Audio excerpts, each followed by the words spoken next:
नमस्कार। आज हम प्रवेश कर रहे हैं गुणत्रय विभाग योग के प्रथम चरण में, जहां भगवान श्री कृष्ण हमें उस गूढ़ ज्ञान का उपदेश देते हैं जो न केवल जन्म मरण के चक्र से मुक्ति देता है, बल्कि आत्मा को परम सत्य में स्थिर करता है। इन श्लोकों में वह दिव्य विज्ञान प्रकट होता है जो त्रिगुण सत्व, रजस और तमस के रहस्य को उजागर करता है। यह वही ज्ञान है जिसे जानकर मनुष्य जन्म जन्मांतर के कर्म बंधनों से ऊपर उठकर ब्रह्म की शाश्वत अवस्था को प्राप्त करता है। आधुनिक जीवन की भागदौड़ में हम सब इन गुणों के प्रभाव में हैं। कभी शांति और स्पष्टता का अनुभव, सत्व, कभी महत्वाकांक्षाएं और असंतोष की लहर, रजस, तो कभी आलस्य और निराशा का बोझ, तमस। इन श्लोकों का सार यह है कि यदि हम इन गुणों को पहचान ले और उनसे ऊपर उठना सीख ले तो जीवन में अद्वितीय स्वतंत्रता, मानसिक संतुलन और आत्मिक शक्ति का संचार होता है। तो आइए शुरू करते हैं अध्याय 14 के पहले 6 श्लोकों से। श्री भगवानुवाच परं भूयः प्रवक्ष्यामि ज्ञानानां ज्ञानमुत्तमं यज्ञात्वा मन्याः सर्वे परां सिद्धिमितो गतः। भगवान श्री कृष्ण कहते हैं, हे अर्जुन, अब मैं तुम्हें फिर से वह सर्वोच्च ज्ञान बताऊंगा जो सभी ज्ञानों में सबसे उत्तम है। इसे जानकर अनेक महर्षि इस संसार से परे जाकर परम सिद्धि को प्राप्त हुए हैं। यहाँ श्री कृष्ण ज्ञानानाम ज्ञानम कहते हैं, अर्थात ऐसा ज्ञान जो अन्य सभी ज्ञानों को सार्थक बनाता है। यह कोई साधारण जानकारी नहीं, बल्कि आत्मा और परमात्मा के शाश्वत संबंध को जानने वाला विज्ञान है। महर्षि और मुनियों ने इसी ज्ञान के आधार पर जीवन मरण के चक्र से मुक्ति पाई। वेदांत में कहा गया है, सर्वम खल्विदम ब्रह्म, अर्थात जब मनुष्य देखता है कि सब कुछ भ्रम ही है तो आसक्ति और भय समाप्त हो जाते हैं। आज के युग में जब हम सूचनाओं के महासागर में डूबे हुए हैं, यह श्लोक हमें याद दिलाता है कि ज्ञान वही सार्थक है जो हमें भीतर से मुक्त करे और ईश्वर के समीप ले आए। हर ज्ञान उपयोगी है, पर सर्वोच्च वही है जो आत्मा को ईश्वर से जोड़ दे। जीवन में समय निकालकर उस ज्ञान को अपनाए जो आपको भीतर से मुक्त और स्थिर करे। इदं ज्ञानमुपाश्रित्य मम साधर्म्यमागतः सर्गेऽपि नोपजायन्ते प्रलयेन व्यथन्ति च।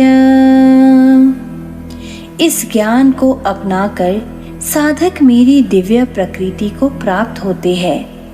वे ना तो सृष्टि के समय जन्म लेते हैं और ना ही प्रलय के समय विचलित होते हैं।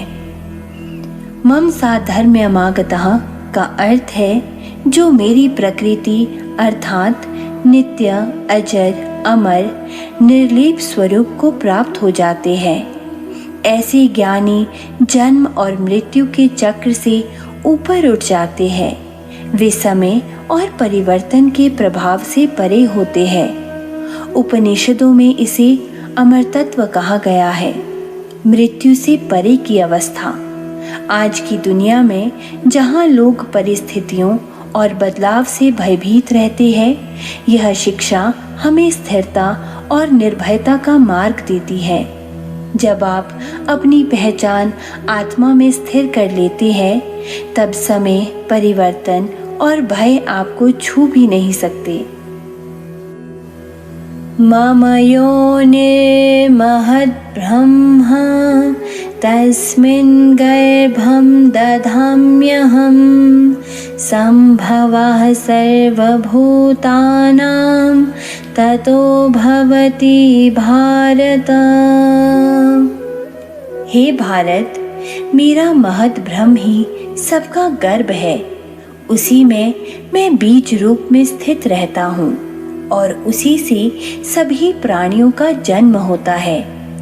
यहाँ महद ब्रह्म से आशय है प्रकृति का सूक्ष्म रूप, जो सृष्टि का आधार है। भगवान स्वयं उसमें चेतना का बीज रखते हैं और सृष्टि का विस्तार होता है। वेदांत के अनुसार यह पुरुष और प्रकृति का संगम है, जिससे संपूर्ण जगत प्रकट होता है। यह हमें याद दिलाता है कि संपूर्ण जीवन दिव्य योजना का हिस्सा है और हम भी उसी चेतना से उत्पन्न हुए हैं। आप ब्रह्मांड की संतान हैं। अपनी दिव्यता को याद रखें और हर कार्य को उसी गरिमा के साथ करें।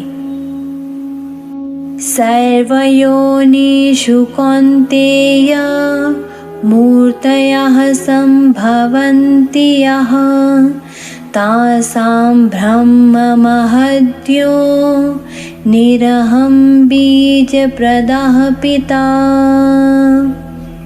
हे अर्जुन, सभी योनियों में जो भी रूप उत्पन्न होते हैं उनका महद ब्रह्म ही गर्भ है और मैं ही बीज प्रदान करने वाला पिता हूँ। यहाँ भगवान स्पष्ट करते हैं, चाहे मनुष्य हो, पशु, पक्षी या अन्य कोई जीव, सबकी उत्पत्ति एक ही ब्रह्म में होती है। भगवान पिता के रूप में चेतना का बीज देते हैं और प्रकृति माता के रूप में रूप और आकार देती है। यह दृष्टि हमें जाति, वर्ग और प्रजाति के भेद से ऊपर उठकर सभी में एक ही ईश्वर को देखने की प्रेरणा देती है। सभी जीव एक ही दिव्य स्रोत से उत्पन्न हैं, इसलिए सभी में सम्मान और करुणा रखें। सत्वं रजस्तम इति गुणः प्रकृति संभवः निबध्नन्ति महाबाहो देहे देहिनमव्ययम्।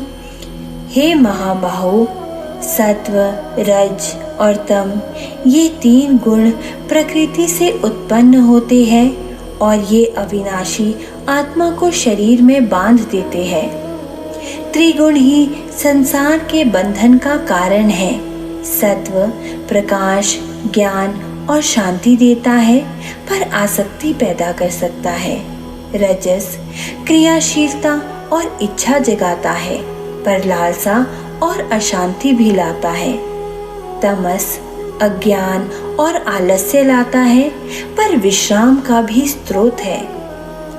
भगवान चेताते हैं कि आत्मा इनसे परे है, पर अज्ञानवश हम इनके प्रभाव में फंस जाते हैं। जीवन में जागरूक रहे, गुण आपको नियंत्रित ना करे, बल्कि आप गुणों को पहचान कर उन पर विजय पाए।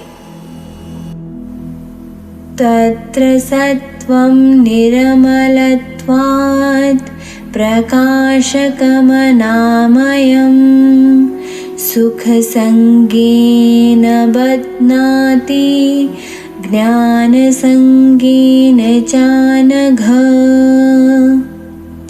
हे निष्पाप, सत्वगुण निर्मल होने से प्रकाशमान है और दोष रहित है।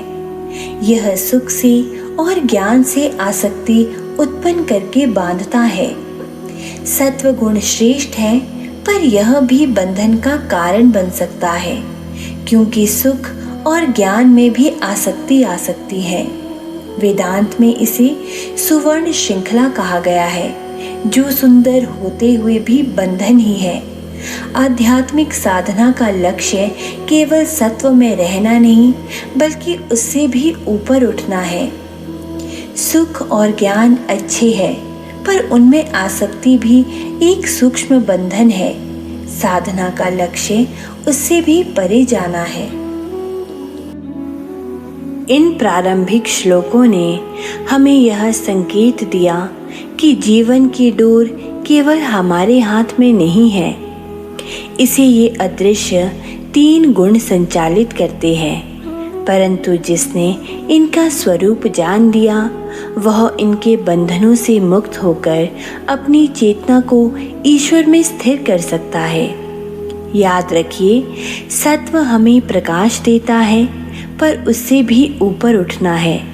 रजस हमें चलाता है, पर दिशा ईश्वर की ओर होनी चाहिए। तमस हमें रोकता है, पर जागरूकता ही इसका उपचार है। अब यह हमारे ऊपर है कि हम इन गुणों के बंधनों में बंधे रहे या उनके पार जाकर अक्षर ब्रह्म की अमर अवस्था को प्राप्त करें। आइए इस ज्ञान को अपने जीवन में उतारें। विचारों में शुद्धता, कर्म में संतुलन और आत्मा में स्थिरता लाकर हम भी मुक्त और दिव्य बन सकते हैं। जय श्री कृष्ण।